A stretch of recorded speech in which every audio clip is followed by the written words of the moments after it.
சங்க இலக்கியத்துல சங்க இலக்கியத்தை பரணர் சங்க இலக்கியத்தை உருவாக்குறாருன்னு வச்சுக்கோங்க. அதனுடைய பொருள் அமைவிலும் சரி, மக்கள் மத்தியில அதனுடைய நடமாட்டத்திலும் சரி, சமுதாயத்திற்கு முக்கியமான இடமும் பங்கும் உண்டு அப்படிங்கிற கருதுகோளை மையமா வச்சுக்கிட்டு சமுதாயவியல் அணுகுமுறை அப்படிங்கிறது அமையுது அப்படின்னு நம்ம முன்னாடி கடந்த பகுதியில நம்ம பார்த்தோம். அப்ப உதாரணத்துக்கு நான் சொல்றேன். பெண் கொலை புரிந்த நன்னன். அப்ப சங்க காலத்துல வாழ்ந்த ஒரு கொடிய அரசனை பத்தி பாடுது. பெரும்பான்மையாக தனிப்பாடல்கள் அரசர்களினுடைய தன்மைகளை புகழ்ந்து பாடக்கூடிய சூழல் தான். அப்ப எல்லா அரசருமே முற்றிலும் நல்லவர்களாகவே இருந்திருக்காங்களா அப்படின்னா கிடையாது. ஒரு சில நபர்கள் கொடுமையாகவும் இருந்திருக்காங்க. அவங்கள பத்தியும் நிறைய நபர்கள் என்ன பண்ணியிருக்காங்க சொல்லியிருக்காங்க. அதே பரணரை பெண் கொலை புரிந்த நபரை பத்தி எங்க சொல்லியிருக்காரு? குறுந்தொகையில சொல்லியிருக்கிறாரா? குறுந்தொகையில பரணர் சொல்லியிருக்கிறாரா? சரி. பாடல்ல சொல்லியிருக்கிறாரு. பரணர் தான் பெண் கொலை புரிந்த நன்னனை பத்தி தன்னுடைய வரலாற்று பாடல்ல சொல்லியிருக்கிறாரு. பெண் கொலை புரிந்த நன்னனை பத்தின தகவல்கள் தெரியலன்னா நான் இப்ப சொல்லிடுறேன். சங்ககாலத்துல வாழ்ந்த ஒரு கொடிய அரசன்னு சொல்லுவாங்க. நீராட போன தருவாயில ஒரு பெண் என்ன பண்றா, அரண்மனை தோட்டத்து மாங்காய தெரியாம சாப்பிட்டுட்டா.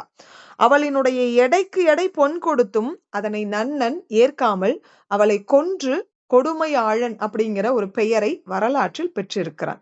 இதனாலதான் பெண் கொலை புரிந்த நன்னன் அப்படின்னு பழிக்கப்பட்டு நரகத்திற்கு சென்றதாக பரணர் போன்ற புலவர்களால பாடப்பட்டிருக்கிறான். தெரியுது இல்லையா? அப்ப ஒரு பெண் நீராட சென்ற தருவாயில ஆற்றோடு அடித்து வந்த நன்னனினுடைய மாங்கனிய சாப்பிட்டா அந்த பெண்ணினுடைய பெற்றோர்கள் அவளுடைய எடைக்கு சமமான பொன்னையும் 81 யானைகளையும் கொடுத்து அவளை காப்பாத்த முயற்சி பண்றாங்க. இருந்தாலும் நன்னன் அதனை ஏற்க மறுத்து அந்த பெண்ணை கொன்னுறான். இந்த கொடிய செயலாலதான் நன்னனுக்கு வரலாற்றில் என்ன பெயர்? பெண் கொலை புரிந்த நன்னன் அப்படின்னு பழிக்கப்படுறாரு அப்படின்னு சொல்றாங்க. இதனுடைய பாடல் வரி உங்களுக்கு குறுந்தொகையில இடம்பெற்றிருக்கும். பெண் கொலை புரிந்த நன்னன் போல வரையா நிறையத்து செலியரோ அன்னை அப்படின்னு தோழி தலைவியினுடைய தாயை பார்த்து நன்னனை போல கொடியவளாக இருந்து விடாதே அப்படின்னு சொல்றது மாதிரி நன்னனினுடைய கொடூரத்தை அந்த பாடல் வழி வெளிப்படுத்தி இருக்கிறாங்க. இதை தாண்டி மலைபடுகடாமலையும் இந்த நன்னனை பத்தின குறிப்புகள் இருக்கு. கொன்கான நன்னன் பெண் கொலை புரிந்ததன் காரணமாக அவனுக்கு பிந்தைய தலைமுறையினரும் அவனுடைய தீமையினுடைய விளைவை அனுபவித்தார்கள் அப்படிங்கிற பொருள்ல மலைபடுகடாம் அப்படிங்கிற நூல் நன்னனை பற்றிய குறிப்புகளை எடுத்து சொல்லியிருக்கு. குறுந்தொகையிலையும் நன்னனை பற்றிய குறிப்புகள் இடம்பெற்றிருக்கிறது. வேற எங்க இருக்கு? மலைபடுகடாம் அப்படிங்கிற நூல்லையும் நன்னனை பற்றிய குறிப்புகள் இடம்பெற்று இருக்கிறது. அப்ப இந்த விஷயத்த மக்களுக்கு மத்தியில எடுத்துட்டு போயிருக்கிறார். அந்த இலக்கியம் உருவானது, இதனுடைய பொருள் பெண் கொலை புரிந்த நன்னன் பற்றிய பொருள் அதை மக்கள் மத்தியில நடமாட விட்டது. இதெல்லாமே சமுதாயத்திற்கு முக்கியமான பங்கு இருக்கு. அந்த சமுதாய சூழலை நமக்கு என்ன பண்ணிருக்கு அப்படின்னா அவர் வெளிப்படுத்தி இருக்கிறார். இப்படி எல்லாமா மக்கள் வாழ்ந்திருப்பாங்க அப்படின்னு கிராமத்துல பேசுவாங்க இல்லையா? அது மாதிரி எல்லாம் மனிதர்கள் வாழ்ந்திருக்கிறார்கள். அந்த சமுதாய சூழலை வெளிப்படுத்தக்கூடிய ஒரு தன்மையாக இந்த இலக்கியம் விளங்கி இருக்கிறது. சொல்றது புரியுதுங்களா? சரி, அந்த கருதுகோளை மையமா வச்சுக்கிட்டுதான் இந்த சமுதாயவியல் அணுகுமுறை அமையுது. இந்த அணுகுமுறை இலக்கியம் புலப்படுத்தக்கூடிய உண்மைகளை சமுதாயத்தினுடைய விரிவான பண்பாட்டு காரணிகளோடும் சமுதாய நிகழ்வுகளோடும், அப்ப இலக்கியம் ஒரு உண்மையை சொல்லுது, அதுக்கு காரண காரியம் அந்த இலக்கியத்தோடு அந்த சமுதாயத்தினுடைய பின்புலனை நமக்கு என்ன பண்ணுது அப்படின்னா விரிவாக சொல்லுது, காரண காரியத்தை முற்படுது. ஏன் அந்த நன்னனை பெண் கொலை புரிந்த மன்னன் அப்படின்னு சொல்றாங்க, அதனுடைய பின்புலம் என்ன? அந்த காரணிகளோடும் பண்பாட்டு காரணிகளோடும் சமுதாய நிகழ்வுறுதிகளோடும் தொடர்பு படுத்துமாறு நமக்கு காட்டுது. சோ இந்த வழியில சமுதாயவியல் திறனாய்வாளன் உண்மை பொருளை ஆராயவும் அழகியல் நிலையில அவை இலக்கியத்தினுடைய பாடுபொருளாகி கிடக்கக்கூடிய வழிமுறைகளை ஆராயவும் கவனம் செலுத்துறான். அப்ப ஒரு சமுதாய திறனாய்வாளன் என்ன பண்றான்?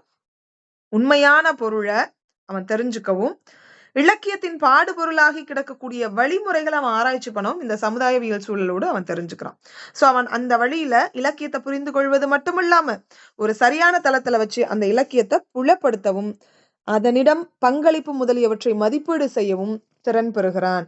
இலக்கிய படைப்பு மற்றும் படைப்பாளியினுடைய பங்களிப்பையும் உண்மையினையும் அனுமானிப்பதன் மூலம் அதனையும் அவற்றை உருவாக்கி இருக்கக்கூடிய ஒரு பரந்த சமுதாயத்தையும் திறனாய்வாளன் என்ன பண்றான் அப்படின்னா அவன் மூளையில கஸ் பண்ணிக்கிறான். அப்ப என்ன சொல்ல வராங்க? இலக்கிய படைப்பு மற்றும் படைப்பாளியினுடைய பங்களிப்பு. இலக்கிய படைப்பு பரணர், அந்த பங்களிப்பை கொடுத்தவர் யார் அப்படின்னா சங்க இலக்கியம். இலக்கிய படைப்புனா சங்க இலக்கியம். அதை கொடுத்த படைப்பாளி யாரு அப்படின்னா பரணர். அப்ப அந்த படைப்பாளியினுடைய பங்களிப்பு, அதனுடைய இருக்கக்கூடிய உண்மை நிலை என்ன, அதுக்குள்ளார என்ன உண்மை நிலை இருக்கு, இது எல்லாத்தையும் நம்ம அனுமானிப்பதன் மூலமாக அவற்றை உருவாக்கி இருக்கக்கூடிய அந்த சமுதாயத்தையும் திறனாய்வாளன், அப்போ எப்பேற்பட்ட கொடுமையான ஒரு ஆட்சியை அந்த மன்னன் செஞ்சிருப்பான், அந்த சமுதாயத்துல எப்பேற்பட்ட மக்கள் எல்லாம் வாழ்ந்திருப்பாங்க, இதை எதிர்க்க முடியாத ஒரு சூழல் அவங்களுடைய காலகட்டத்துல இருந்திருக்கும் இல்லையா. என்னையா இப்ப இந்த காலகட்டத்துல இருக்கவங்கள நம்ம என்ன சொல்லிடுவோம், யோ என்னையா ஒரு மாம்பழம் தானே, வானா போயிட்டு போகுது விடியா, நம்ம வாங்கிக்கலாம், இது என்ன பெருசா அதிசயமா, ஒரு மாம்பழத்துக்கு போய் உயிரை கொல்லுவாங்களா, விடுவியா, நான் 4 மாம்பழம் கொடுத்து விடுறேன், வாங்கி வச்சு சாப்பிடு அப்படின்னு இன்றைய காலகட்டத்து மக்கள் சொல்லிட்டு போயிருவாங்க. ஆனா அன்றைய காலத்து மக்கள் என்ன பண்ண முடியல, அரசனை எதிர்த்து பேச முடியாத ஒரு சூழல் இருந்திருக்கிறது அப்படிங்கிறத அது நமக்கு என்ன பண்ணுது, புலப்படுத்தி காட்டியிருக்கிறது. அப்ப அந்த சமுதாயவியல் திறனாய்வினுடைய பணியும் பயனும் இதுதான். அந்த சூழலை நமக்கு வெட்ட வெளிச்சமா போட்டு காட்டுது இல்லையா, அததான் யாரு நமக்கு சொல்லி கொடுக்கிறா, இந்த சமுதாயவியல் திறனாய்வாளர் நமக்கு வெளிப்படுத்துறார். சொல்றது புரியுதுங்களா, யாருக்காவது புரியாம இருக்குங்களா, புரியலனா கேளுங்க, நான் வேறு வகையில உங்களுக்கு விளக்கம் தர முற்படுகிறேன். புரியுதுங்களா, புரியலங்களா?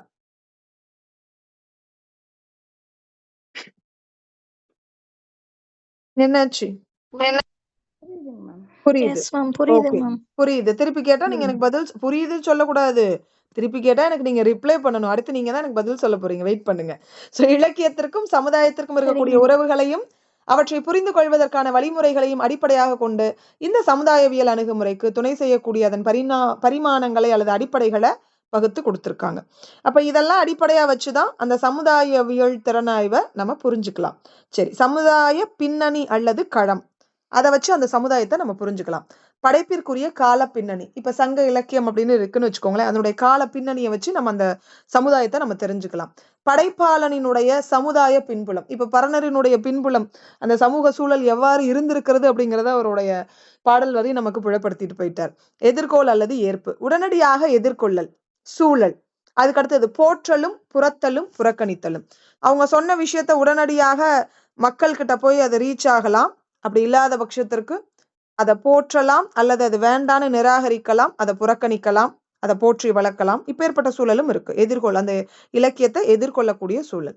சமுதாய சித்தரிப்பு, சமுதாய நிறுவனங்கள், திருமணம், தனி குடும்பம், கூட்டு குடும்பம், ஜாதி, சமயம், சட்டம், அரசு, இது எல்லாத்தையும் அந்த இலக்கியம் நமக்கு பிரதிபலிக்கும். சங்க இலக்கியம் முழுவதும் யாரை பற்றிய பிரதிபலிப்பாக இருக்கிறது, அரசர்களை பற்றிய பிரதிபலிப்பாக இருக்கிறது. பண்டைய கால மக்களினுடைய வாழ்க்கை சூழல்களை பிரதிபலிக்கக்கூடிய ஒரு களமாக அமைகிறது. அடுத்தது சமுதாய உறவுகள், குடும்ப உறுப்பினர்களுக்கிடையே. அப்ப அந்த இடத்துல யாரு பெருசா இருந்தா, இப்ப ஆண் சமூகம் தான் பெரியது, ஆண் தான் வந்துட்டு இன்றைய சமூகத்துல உயர்வானவர் அப்படின்னு மதிக்கப்படுறாங்க. குடும்ப தலைவன் அப்படின்னு தான் சொல்லுவாங்க, அதுக்கு அடுத்துதான் குடும்ப தலைவி அப்படின்னு சொல்லுவாங்க. அப்ப ஆண்வழி சமூகம் தான் இப்ப. ஏன்னா நம்ம என்ன பண்றோம் அப்படின்னா, திருமணம் முடிந்து கணவருடைய வீட்டுலதான் நம்ம போய் தங்குறோம். ஆனா பண்டைய சமூக உறவுகள் எப்படி இருந்தது, பெண்வழி சமூகமாக இருந்தது. குடும்ப உறுப்பினர்களிடையே முடிவெடுக்கக்கூடிய சூழல் யாரிடம் இருந்தது, பெண்ணிடம் இருந்தது. அந்த தலைவி உடன்போக்கை மேற்கொண்ட தருவாயில அவளை பின்தொடர்ந்து முதலாவதாக யார் போறா, பொம்பளைங்க இந்த காலத்துல விட்டு விட்டு வெளியில போய் புள்ள ஓடி போச்சுன்னு தேடுவாங்களா, இந்த காலத்துல யாரு தேடுவா, ஒரு டாடா சுமோ எடுத்துக்கிட்டு 10 அடியால கூட்டிக்கிட்டு அப்பாவோ சித்தப்பாவோ மாமனோ மச்சானோ தான் போவாங்க. ஆனா அன்றைய காலத்துல உடன்போக்கு மேற்கொண்ட தருவாயில யார் பின்னாடி முதல்ல தேடி சென்றா, செவிடித்தாய். வீட்டுல உட்கார்ந்து புலம்புவது யாரு, நற்றாய். செவிலித்தாயும் நற்றாயும் போய் தன்னுடைய கணவனுக்கோ அல்லது உற்றார் உறவினர்களுக்கோ சொன்னால் மட்டுமே அந்த பெண் எங்க போயிட்டான்னு தெரியும், உடன்போக்கை மேற்கொண்டாள் அப்படிங்கிறது தெரியும். அப்ப அதனுடைய உறவுகள் எப்பேற்பட்ட சூழல்ல இருக்குங்கிறத சிந்திச்சு பாருங்க. புரியுதா நான் சொல்லக்கூடிய சூழல்? அப்ப வர்க்கங்கள் மற்றும் மற்றைய பிரிவினர்கள், இப்ப அரசர்களுக்கும் சாதாரண வேளாள குடிமக்களும் மக்களுக்கும் இருக்கக்கூடிய உறவுகளை பிரதிபலிக்கக்கூடிய வண்ணம் தேவார திருவாசக பாடல்கள் நமக்கு கொடுத்திருக்கு. தேவார பாடல்ல நமக்கு தெரிஞ்ச பக்தி சூழல்கள் மட்டும்தான் இருக்குன்னு நம்ம நினைச்சிருக்கோம், அது கிடையாது. மன்னனை எதிர்த்து ஒரு வேளாள சமூகத்தை சார்ந்த ஒரு நபர் வந்து என்ன பண்ணிருக்கிறார் அப்படின்னா, போராடி இருக்கிறாருன்னு தான் சொல்லலாம். அப்ப அந்த சூழலை தான் நமக்கு வெளிப்படுத்துது. வர்க்கங்கள் மற்றும் ஏனைய பிரிவினரிடையே இருக்கக்கூடிய சூழல்களை நமக்கு என்ன பண்ணுது அப்படின்னா வந்துட்டு உருவாக்கி காட்டுது, புரிந்து கொள்ள தளமாக அமைகிறது. சமுதாய நிலைப்பாடுகள், கிராமிய வாழ்க்கை, சங்க இலக்கியத்துல எப்பேற்பட்ட வாழ்க்கை வாழ்ந்திருக்காங்க, அவங்க சொல்லக்கூடிய அந்த கருப்பொருள்களினுடைய தன்மைகளை அடிப்படையா வச்சுக்கிட்டு எவ்வளவு விலங்குகள் இருக்கு, எந்த மாதிரியான நீர்களை வந்து அவங்க வந்து அருந்தி இருக்கிறாங்க, எந்த மாதிரியான உணவு முறைகளை அவங்க சாப்பிட்டிருக்கிறாங்க, எந்த மாதிரியான உபசரிப்புகளை அவங்க பண்ணியிருக்காங்க, எல்லாத்தையும் நம்மளால புரிஞ்சுக்க முடியுது. இன்றைய காலகட்டத்துல உபசரிப்புகளை எடுக்க முடியுமா, சொந்தக்காரனுக்கு மட்டும்தான் சோறு, சொந்தக்காரனுக்கு சோறு கிடையாது, வெள்ளப்படம் அப்படின்னு நம்ம துரத்திடுவோம். ரெண்டாவது, அவங்க வரலன்னா இன்னும் சந்தோஷம்னு நினைக்கக்கூடிய சூழல்லாம் நம்ம இருக்கோம். ரெண்டாவது, இயற்கை சூழல்கள் அப்படிங்கிறது இன்றைய காலகட்டத்துல இல்லவே இல்லை. இயற்கை சூழல்கள் எல்லாமே அழிச்சிட்டு நகரமயமாக்கப்பட்ட சூழல்கள்ல தான் நம்ம இப்ப வாழ்ந்துட்டு இருக்கோம். இன்றைய காலகட்டத்துல நம்ம வாழ்க்கைய வாழ்ந்தோம் அப்படின்னா நகர்ப்புறத்தை தான் நம்ம சித்தரிக்கிறோமே தவிர்த்து இயற்கை வாழ்வை நம்மளால சித்தரிக்க முடியாது. அப்ப இந்த இடத்துல நகர்ப்புற சித்தரிப்பு கொடுத்திருக்காங்க. ஏன் நகர்ப்புற சித்தரிப்பு அப்படிங்கிறது சங்க இலக்கியத்துல இல்லையா என்ன? இருக்கு. சிலப்பதிகாரம், பட்டினப்பாக்கம், மருவூர் பாக்கம், பட்டினப்பாக்கம் உள்ளிட்ட சிறப்புகளை கொடுத்திருக்கிறாங்க. அந்த காலகட்டத்துல அதுதான் நகரம் அப்படின்னு சொல்லுவாங்க. குடிபெயர்வு, புலம்பெயர்ந்து அமரக்கூடிய தன்மை. கோவலன் அதாவது புகார் நகரத்தை விட்டு புலம்பெயர்ந்து எங்க போறார்? குடிபெயர்றார். வணிகத்தின் பொருட்டு மதுரைக்கு செல்கிறார். அந்த சூழல்களை நமக்கு பிரதிபலித்து, அப்போ ஒரு இடத்துல இருந்து இன்னொரு இடத்துக்கு போகும்போது எப்படியெல்லாம் அவங்க நடந்து போறாங்க, யாரெல்லாம் அவங்க பாக்குறாங்க வழியில, எந்த மாதிரியான இயற்கை சூழல்கள் எல்லாம் கடந்து போறாங்க, அந்த ஊர்ல இருக்கக்கூடிய சூழல்களை பார்த்து அந்த கோவலன் எவ்வாறு பிரமிச்சு நிக்கிறாரு, இதெல்லாம் தான் நம்ம சங்க இலக்கியம் அந்த சிலப்பதிகாரத்துல நம்ம பாக்குறோம். அதுவும் நமக்கு கண் முன்னாடி காட்டுது.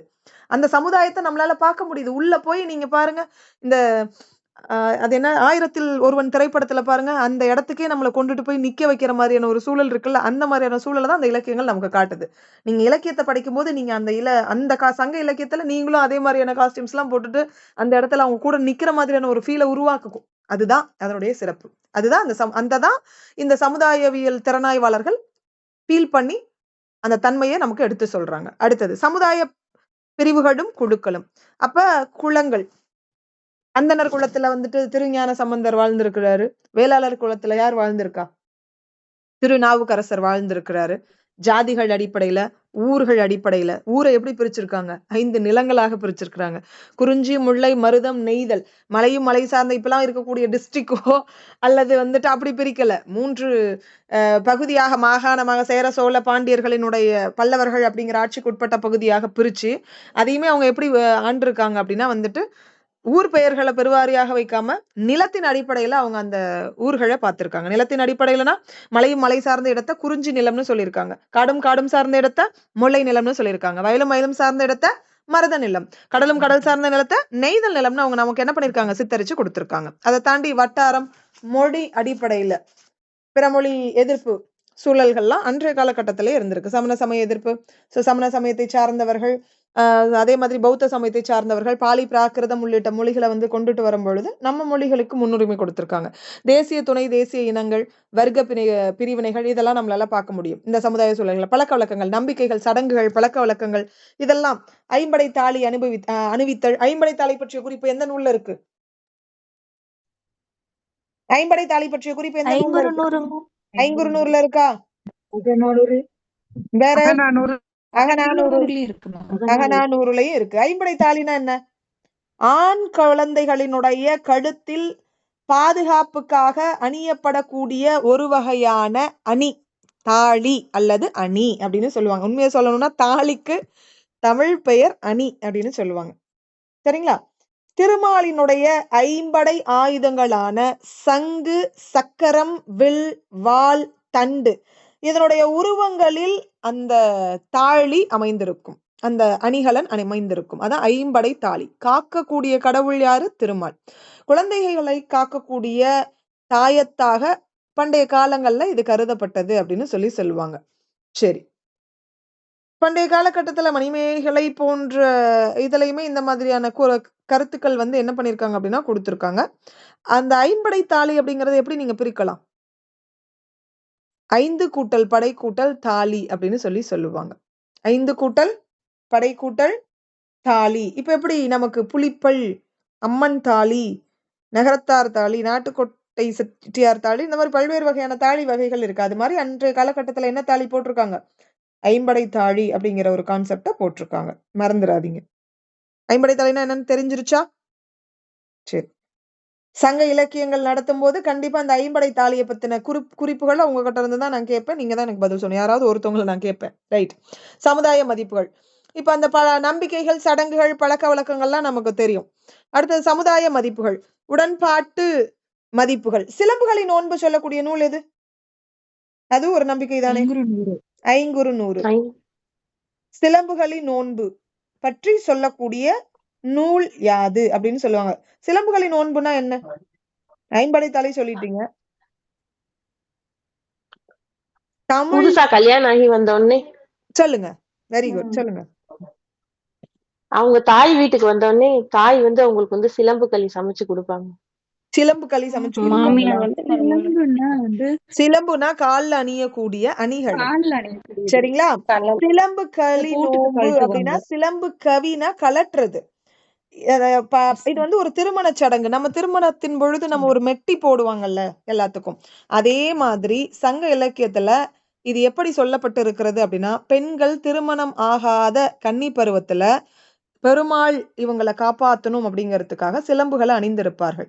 அப்படி அணிந்திருக்கக்கூடிய அந்த சிலம்புகளை திருமணம் நிச்சயிக்கப்பட்ட பிறகு மணப்பெண் வீட்டுல ஒரு விழாவாக கலற்றி அந்த நாள்ல மணப்பெண் நோன்பு நோக்கிறா. இததான் சிலம்புகளி நோன்பு அப்படின்னு சொல்லுவாங்க. சிலம்பு களி நோன்பு அப்படின்னும் சொல்லலாம். சோ இது கன்னிமையில இருந்து திருமண வாழ்வுக்கு மாறக்கூடிய ஒரு முக்கியமான நிகழ்ச்சி. இதையுமே சிலப்பதிகாரத்துல சில குறிப்புகள் மூலமாக நமக்கு வெளிப்படுத்தியிருக்காங்க.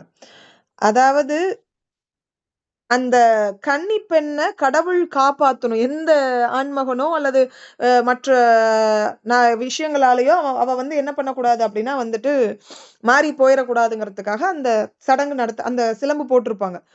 அதுக்கப்புறம் காக்கறதுக்கு யார் வந்துருவா? தலைவன் வந்துருவார். சோ கடவுளுடைய அந்த இது தேவையில்ல அப்படின்னு அதை கழிச்சிட்டு யார்கிட்ட ஒப்படைச்சிருவாங்க? தலைவன் கிட்ட ஒப்படைச்சிடுறாங்க. அதுதான் சிலம்பு களி நோன்பு அப்படின்னு சொல்லுவாங்க.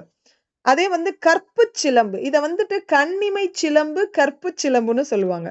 அப்ப கன்னிமை சிலம்பு அப்படிங்கறத அதை கலட்டிடுவாங்க. கலட்டுனதுக்கு அப்புறம் கணவன் அணியக்கூடிய சிலம்ப அவங்க மறுபடியும் ஏத்துக்குவாங்க. அதுதான் கடவுள் வந்து இத்தனை வருஷமா என் பிள்ளைய பத்திரமா பாத்துக்கிட்டார். இப்ப நான் என்ன பண்றேன்? உன் கையில ஒப்படைக்கிறேன்.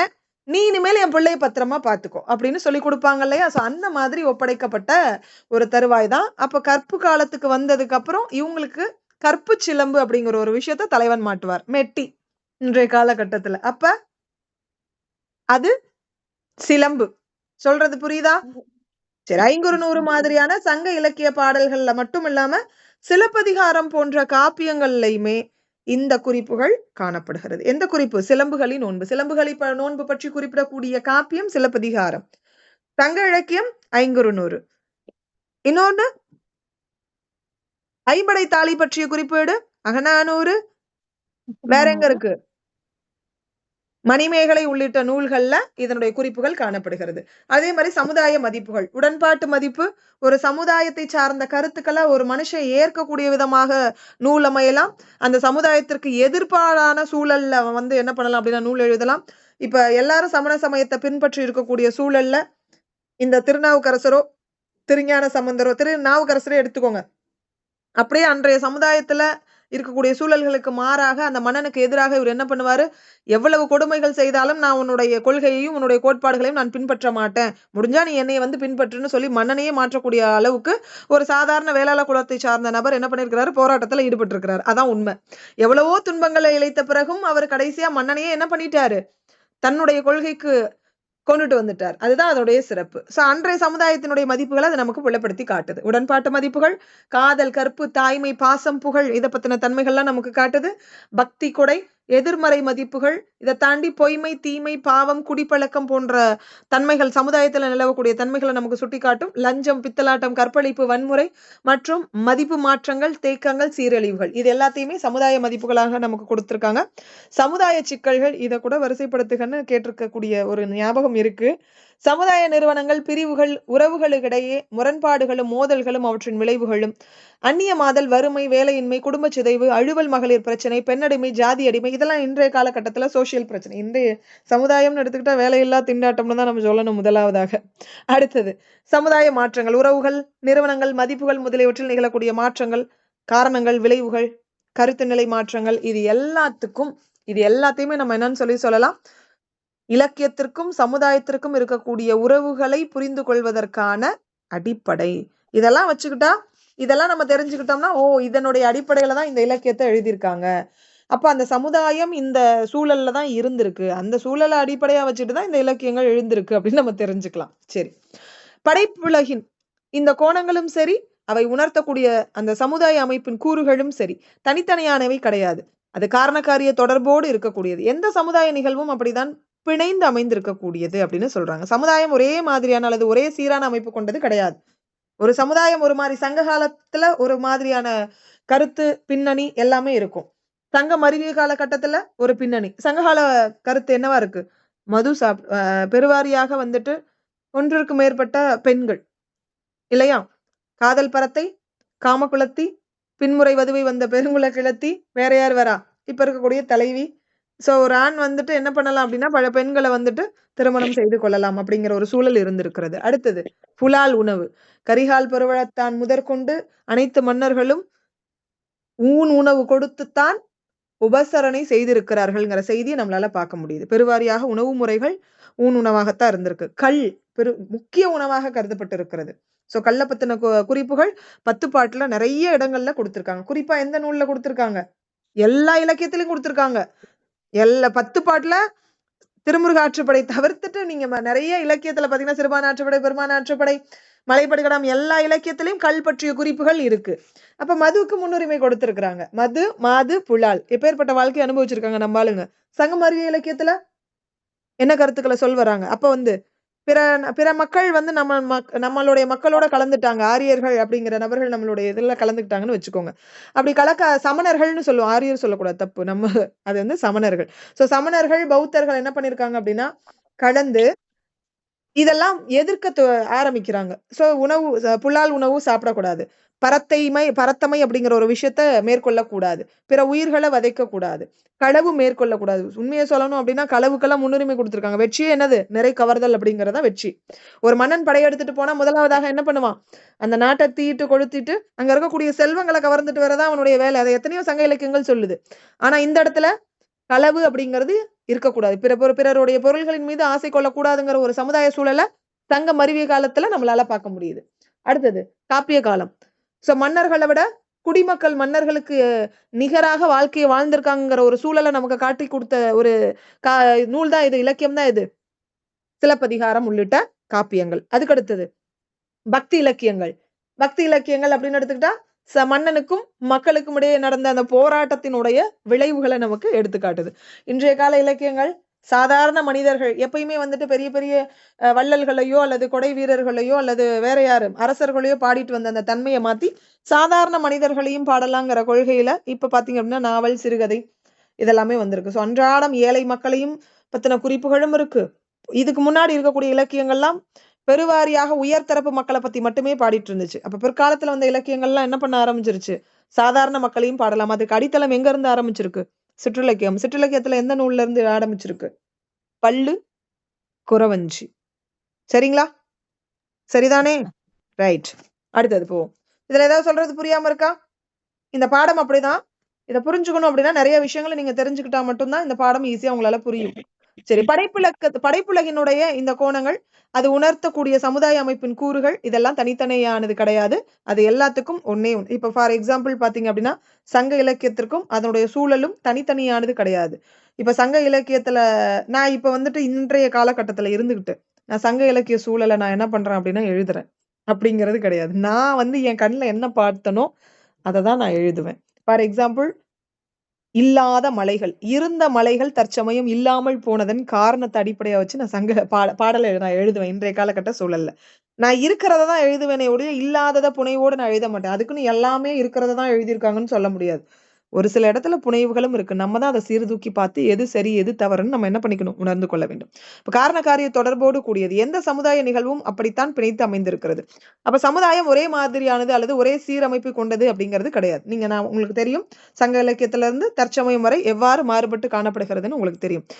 அது வேறுபாடுகளாலும் முரண்பாடுகளாலும் ஆனது. புறவய தாக்கங்கள் பெறுவது. இப்ப இந்த தன்மைகள் காரணமாக அளவிலும் சரி பண்பிலும் சரி அது நிறைய மாறுபாடு கொண்டது. சமுதாயங்களும் சரி இலக்கியங்களும் சரி.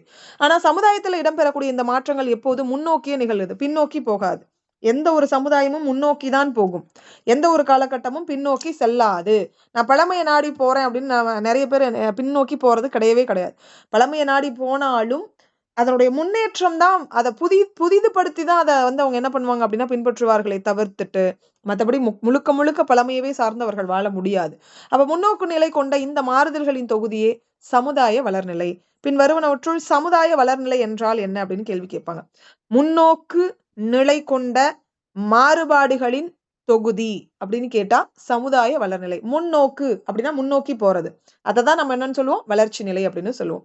படைப்பாளன் இத்தகைய சமுதாயத்தை எதிர்கொள்கிறான். திறனாய்வாளனும் இப்பேற்பட்ட சமுதாயவியல் அறிவோடையே தன்னுடைய பணியை தொடங்குறான். அவன் படைப்பாளன் இப்ப பரணர் என்ன அறிவோடு இருந்தாரோ அதே சூழலோடு நம்ம உள்ள போய் ஆராய்ச்சி பண்ணாதான் அவருடைய சூழ்நிலையோடு நம்மளால ஒத்து போய் அதை திறனாய்வு செய்ய முடியும். இப்ப இலக்கிய கொள்கை பற்றிய அறிவோடு சமுதாயவியல் பற்றிய அறிவும் நமக்கு கண்டிப்பா தேவைப்படுது. வெறுமனே இலக்கியம் அப்படிங்கிறத மட்டும் நீங்க பார்க்காம அன்றைய காலகட்டத்துல மக்கள் எப்படி வாழ்ந்திருப்பாங்கிற அறிவையும் நீங்க உள்ள ஆட்படுத்தி பார்த்தா மட்டும்தான் அதனுடைய பின்புலம் தெரியும். இல்லைன்னு வச்சுக்கோங்களேன், இருந்தாலும் ஏன் சும்மா பலாப்பழத்தை வந்துட்டு குரங்குகள் வந்துட்டு அப்படி சாப்பிடுது, வாழை மரத்துல இருந்து தென்னை மரத்துல இருந்து தென்னை மரம் பிச்சு கீழே விழுகுது, அதுக்கப்புறம் அதுல மாமரத்துல படுது, மாமரத்துல இருந்து கீழே வாழை மரத்துல படுது, வாழைப்பழம் கீழே பிச்சு கீழே விழுகுது, அது வந்துட்டு ஆற்று நீர்ல கலக்குது, அதெல்லாமே வந்துட்டு அந்த தேன் அந்த சுவை எல்லாத்தையுமே வந்துட்டு அந்த இனிப்பு சுவைகள் அத்தனையுமே வந்துட்டு அந்த நீர்ல கலந்து அதை உண்ட வாழை மீன்கள் மயக்கத்துல போய் வந்துட்டு ஒரு ஓரத்துல கிடக்குது, அல்லது எருமை மாடுகள் அந்த நீரை உண்ட மயக்கத்துல ஒரு இடத்துல படுத்து ஓரமா உறங்கி கொண்டிருக்கிறது. இதெல்லாம் ஏன் தேவையில்லாம எழுதிட்டு இருக்காங்க, அவங்க என்ன பைத்தியமா அப்படின்னு நமக்கு சொல்ல தோணும் இல்லையா? அவங்க லூசுத்தனமா எழுதிட்டு இருக்காங்க, இல்ல கற்பனையோடு எழுதிட்டு இருக்காங்க, இப்படி எல்லாம் சொல்ல தோணும். ஒரு காலகட்டத்துல அந்த மாதிரியான அமைப்புகள் இருந்திருக்கு, அந்த சமுதாய சூழல் இருந்திருக்குங்கிறத நம்ம புரிஞ்சுக்கணும். அதுதான் ஒரு திறனாய்வாளனுக்கு அடிப்பு. அந்த அடிப்படை அறிவு அவனுக்கு இருக்கணும். இப்ப அடிப்படை கோட்பாடின்றி எந்த திறனாய்வாளனும் சரியான திறனாய்வாளனாக கண்டிப்பா இருக்க முடியாது. இதெல்லாம் நமக்கு தேவையில்ல. முன்னாடி சொன்னதை மட்டும் நம்ம தெளிவா படிச்சுக்கலாம். சமுதாய பின்புலம். இப்ப படைப்பையும் படைப்பாளனையும் குறிப்பிட்ட சமுதாய சூழல் தான் உருவாக்கி இருக்கு. இப்ப படைப்பு அப்படின்னு எடுத்துக்கிட்டா சங்க இலக்கியம். அந்த சங்க இலக்கியத்தை உருவாக்குன படைப்பாளன் சும்மா பரணர் உள்ளிட்ட நபர்கள். பரணர் அப்படின்னு சும்மா ஞாபகத்துல வச்சுக்கோங்க. அப்ப அந்த படைப்பையும் சரி அந்த படைப்பாளனையும் சரி எது உருவாக்கி இருக்கிறது? அந்த சமுதாய சூழல் மட்டுமே உருவாக்கி இருக்கிறது. இந்த கொஸ்டின் ரொம்ப முக்கியம், கேள்வி கேட்கலாம். சரிங்களா? அப்ப அந்தந்த கால சமுதாய சூழலினுடைய பின்புலத்தினை புரிந்து கொள்வது சமுதாயவியல் திறனாய்வுக்கு அவசியம். ஏன்னா படைப்பு, படைப்பாளன், சமுதாயம் எனும் இவை தமக்குள்ளார நெருக்க முறை, இது மூணும் தான் ஒன்னோட ஒண்ணு பின்னி பிணைஞ்சிருக்கு. நீங்க இலக்கியத்தை படைக்கிறதுக்கு முன்னாடி அந்த சமுதாயம் எப்படி இருக்குங்கிறத அந்த அவுட்லுக்கை நீங்க தெரிஞ்சுக்கிட்டாலே உங்களுக்கு அழகா அந்த இலக்கியம் உங்களுக்கு ஈஸியா புரிஞ்சிடும்.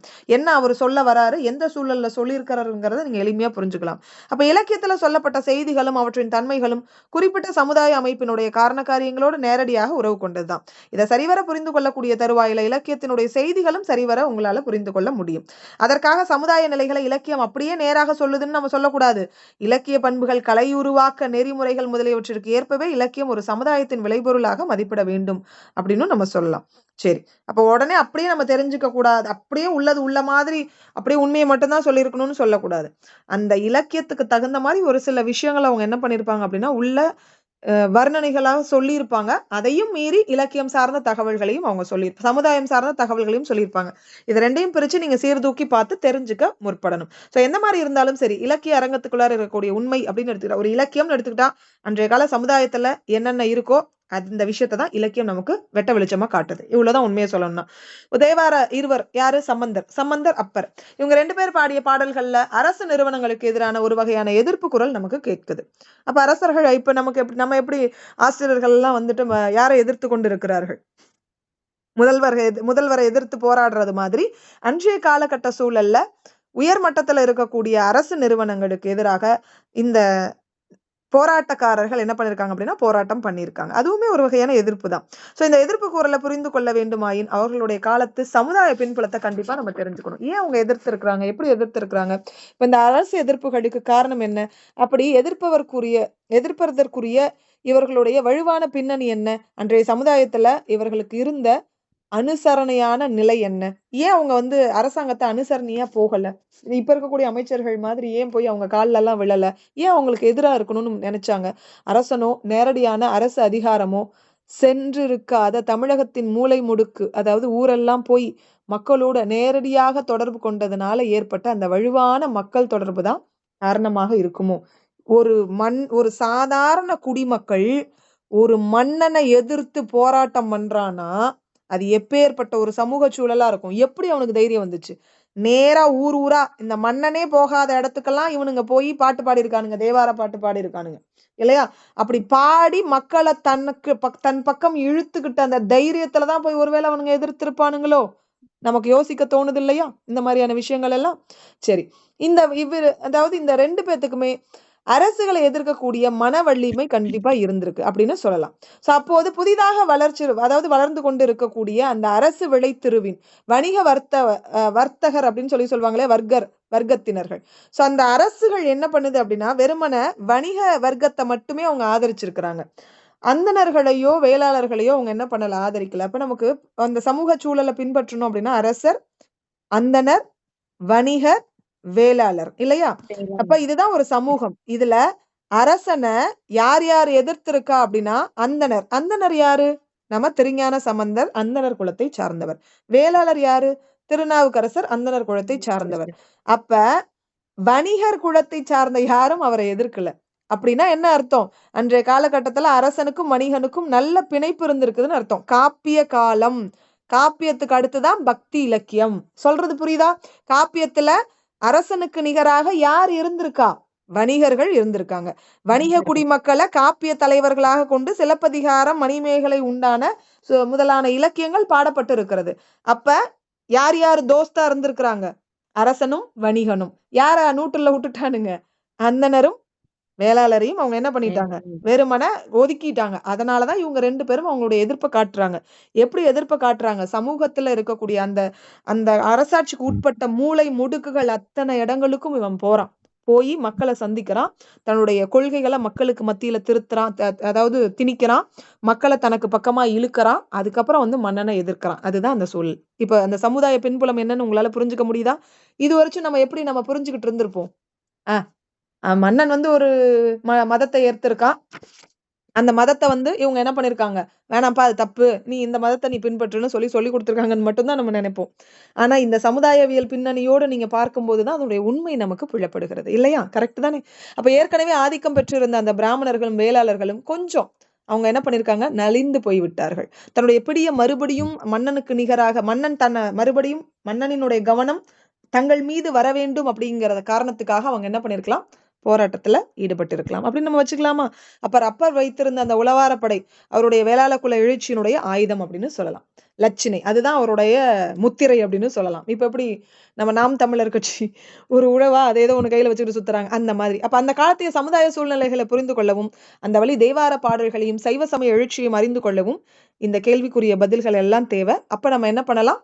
சமுதாய சூழலை அடிப்படையா வச்சுக்கிட்டு தான் இந்த அத்தனை கேள்விக்கும் நம்மளால என்ன பண்ண முடியும்? பதில் தேட முடியும். இதுல ஏதாவது சந்தேகங்கள் இருக்கா?